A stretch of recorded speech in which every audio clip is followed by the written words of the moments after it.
The other big development we're tracking is in Cuba. It looks to have become a battleground once again for the US-Russia rivalry. We told you what happened earlier this week, how a Russian nuclear submarine docked in Havana. Now the US has sent its own sub to Cuba, a nuclear-powered fast attack submarine called the USS Helena.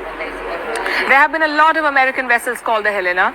The one currently in Cuba is the USS Helena SSN 725.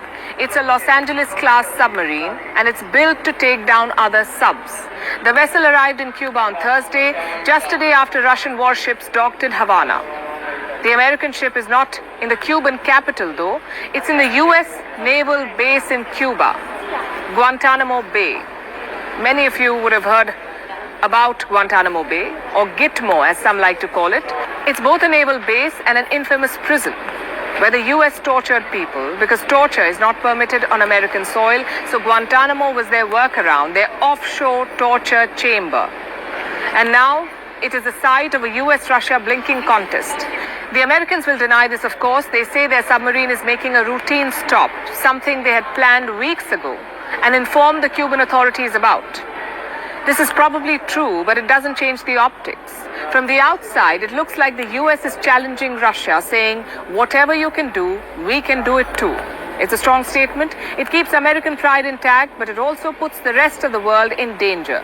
Russia was clear when it sent its warships to Cuba. As soon as it comes to military exercises, naval voyages, some kind of joint exchanges, delegations, or observations of various maneuvers, we immediately hear from the Western public questions and desires to clarify, what are these messages about? And when, speaking your language, we send messages through political diplomatic channels, when the president of the Russian Federation gives hours-long interviews, communicates with representatives of all countries, both friendly and unfriendly, answers questions from journalists, including from Western countries, somehow these messages, these statements, these hours-long detailed comments are not perceived as signals. Moscow says it's the only way to get the West to listen.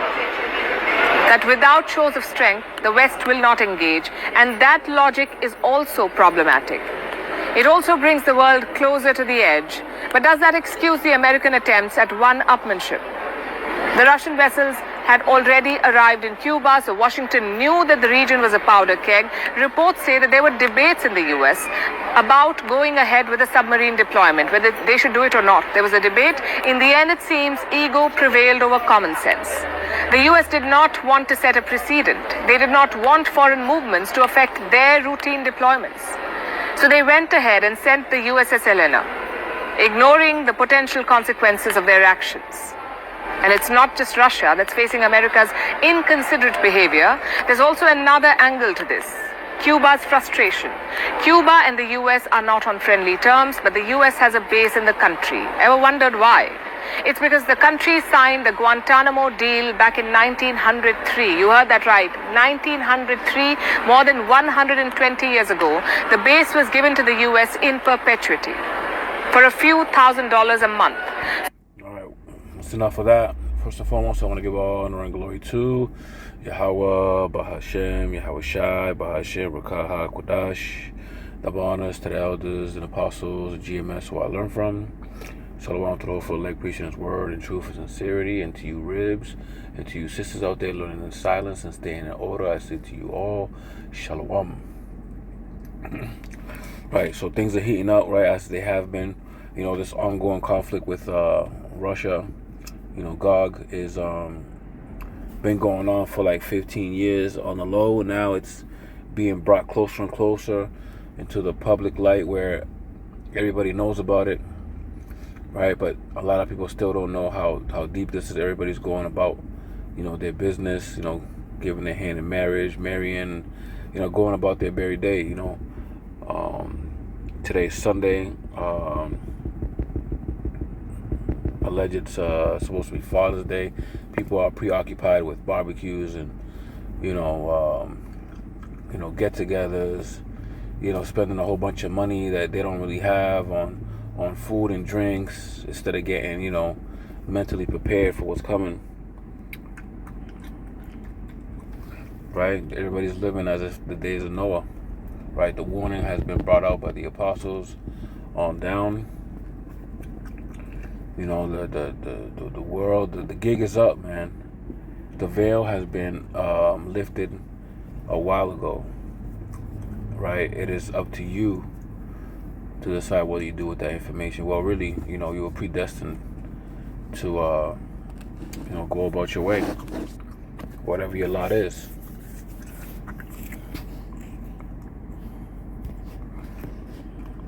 This is Zero Hedge. It says, our apocalyptic new normal, most global conflicts since World War II, most billion-dollar disasters ever, and most hungry people in history, right? This is the time that we're living in right now, right? You know, you hear of times like, you know, the influenza times, World War I, World War II, you know, the Great Depression. Like, we are living in all those times right now today. All those times wrapped up into one. This is gonna be a time like no other, man. Once the Lord turns the heat up on the oven. Right. Getting back to this article, our world is witnessing apocalyptic events so frequently that many of us are starting to become numb to it all. Right? Because there's so much going on. There's so many wars and, you know, talks of war and conflict and sanctions. It's been going on for over 10, 15 years. It says major wars are raging all over the globe. Children in Africa are literally dropping dead from starvation as hunger spreads like wildfire. And $1 billion disasters are hitting us more frequently than we have ever seen before. But as long as these tragedies are not affecting us directly, most people don't really care too much, right? People just going about their day, right? The scriptures say, as in the days of Noah, right? Most people don't really care too much. As the level of worldwide suffering rises, it seems as though hearts are getting colder at the same time. That is very true, and that is actually biblical.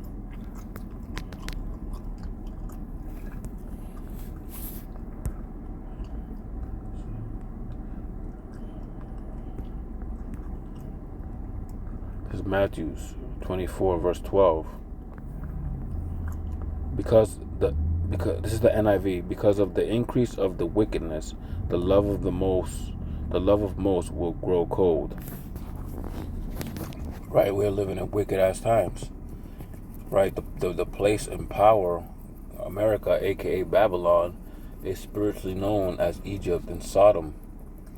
Right, this kingdom has many wicked kingdoms wrapped into one, and it is the influence of the world, the golden city that everybody looks up to.